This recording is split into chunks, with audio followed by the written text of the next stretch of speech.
नमस्कार। India debate में आप सबका स्वागत है। मैं हूं आशुतोष पाठक। मित्रों, आज आपके सामने फिर एक बड़ा खुलासा जुड़ा हुआ है श्रीमान सतीश साल्यान जी की तरफ से और ठाकरे परिवार से जुड़ा हुआ। इतना बड़ा खुलासा है जिसकी आपने कल्पना नहीं की होगी। आज अब तक की जितनी बातें हम कहते रहे हैं, एक एक बात कैसे सच साबित हो रही है, किस प्रकार से उसका खुलासा है। सतीश साल्यान जी ने कहा है, रूपाली चापनकर, किशोरी पेडनेकर,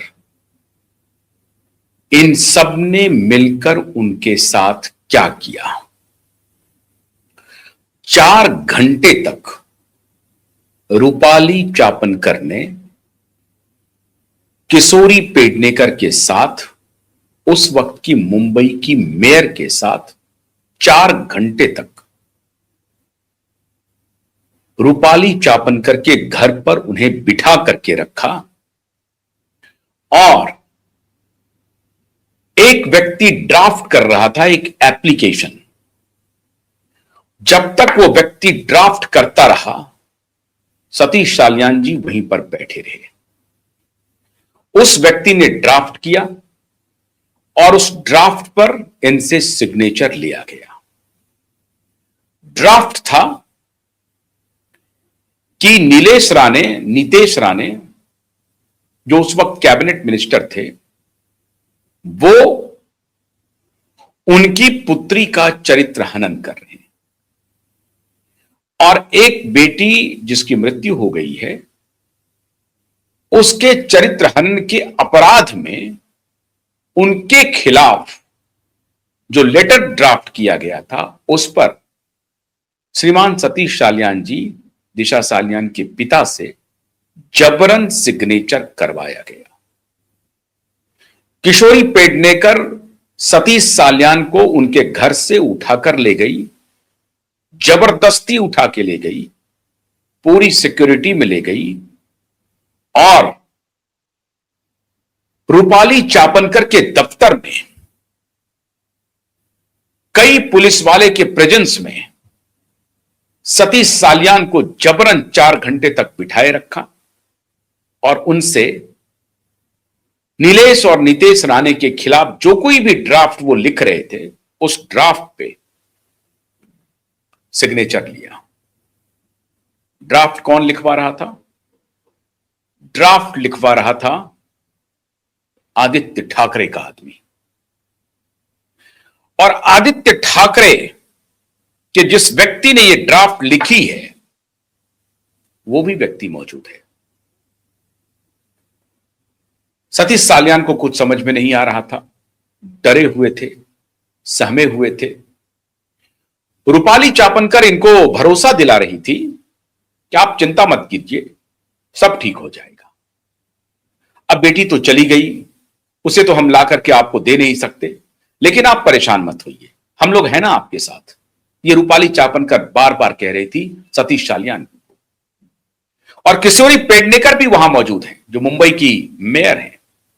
किशोरी पेडनेकर, रूपाली चाकनकर, ये सब मिलकर के जबरदस्ती सतीश साल्यान से एक ड्राफ्ट पर सिग्नेचर करवा रही है।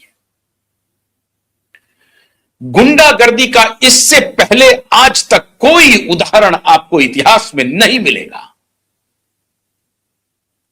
और इसलिए मैं बार बार कहता हूं कि ये गुंडे बाप बेटे ने ऐसे ऐसे कृत्य किए हैं जिसकी कल्पना आपने आज तक नहीं की होगी, दुनिया में कहीं नहीं हुई होगी। और ये रूपाली चाकनकर अब आई हैं रडार पर और अब इन्हें कोई दुनिया की शक्ति नहीं बचा सकती। इतना ही नहीं, आज जो मैं खुलासा करने जा रहा हूं, ईमानदार पुलिस वाले और ईमानदार कुछ लोगों ने जो हम तक एक पेनड्राइव पहुंचाई है, अभी तक पहुंची नहीं है हमारे पास, लेकिन उन्होंने हमें कंफर्म किया है कि हम ये पेनड्राइव आपको सुपुर्द करेंगे। उस पेनड्राइव में रूपाली चाकनकर और ठाकरे के बीच में और ठाकरे के लोगों के बीच में बातचीत हो रही है। आप चिंता मत करिए, आपको घबराने की कोई जरूरत नहीं है, हम बचा लेंगे ना आदित्य जी को, क्यों परेशान हो रहे हैं, और हम इनको निपटा देंगे, हम इनको निपटा देंगे। और सतीश साल्यान को वो कह रही है कि आप चिंता मत कीजिए, हम राणे को निपटा देंगे, आप दस्तखत सिर्फ कर दीजिए, हम राणे को निपटा देंगे। वो सतीश साल्यान को बार बार कह रही है। कौन कह रही है? रूपाली चाकनकर कह रही है। रूपाली चाकनकर कौन है? महाराष्ट्र के महिला आयोग की अध्यक्षा हैं, और उसके पहले शरद पवार की एनसीपी की वो वुमेन अध्यक्ष रह चुकी हैं, महिला अध्यक्ष रह चुके हैं महाराष्ट्र। उनको ये पद मिलता है किनके सौजन्य से? ठाकरे बाप बेटे की सौजन्य से। लेकिन जाहिर है शरद पवार की भी इसमें भूमिका रही होगी, शरद पवार की भी सहमति रही होगी कि रूपाली चाकनकर को महाराष्ट्र की महिला अध्यक्ष बनाया जाए, और रूपाली चाकनकर महाराष्ट्र की महिला अध्यक्ष बन जाती हैं। और उसके बाद सतीश साल्यान जी से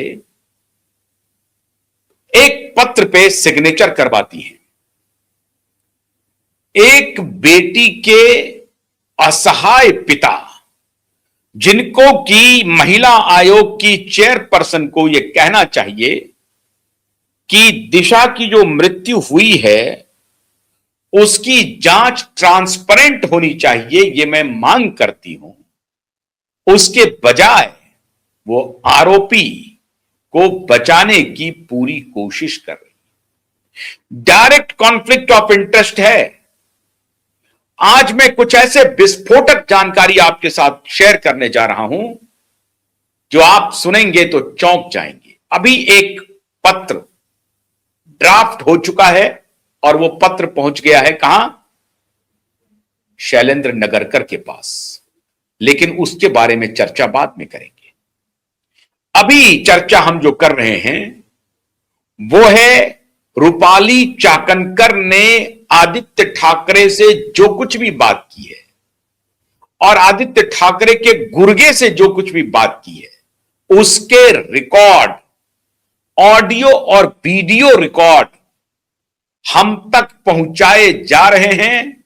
जो हमें सूत्रों ने खबर दी है कि क्यूबाइड नेटवर्क के पास वो वीडियो और ऑडियो जल्द ही मुहैया कराई जाएगी, और अगर वो हम तक नहीं पहुंची तो हमको उन्होंने ये भी कहा, हमारे सूत्रों ने, कि हम सीधे अदालत में उसको पेश करेंगे।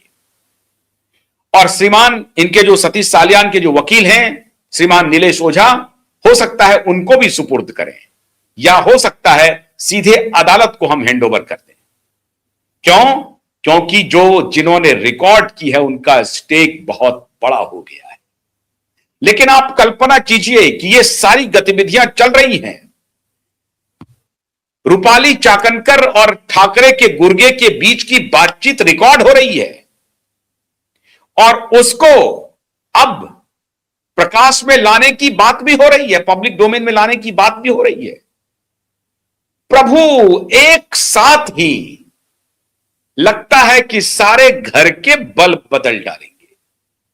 प्रभु की इच्छा देखिए, एक तरफ तो अदालत की फटकार चल रही है कि एफआईआर क्यों नहीं हुआ, और दूसरी तरफ अशोक खराट का प्रकरण जब प्रकाश में आया, और मैं इसके लिए, बाकी चीज के लिए तो मैं कई बार आलोचना करता हूं महाराष्ट्र के मुख्यमंत्री श्रीमान देवेंद्र फडणवीस की, लेकिन कम से कम इस प्रकरण के लिए, अशोक खराट के प्रकरण के लिए, मैं देवेंद्र फडणवीस जी की सराहना करता हूं। लेकिन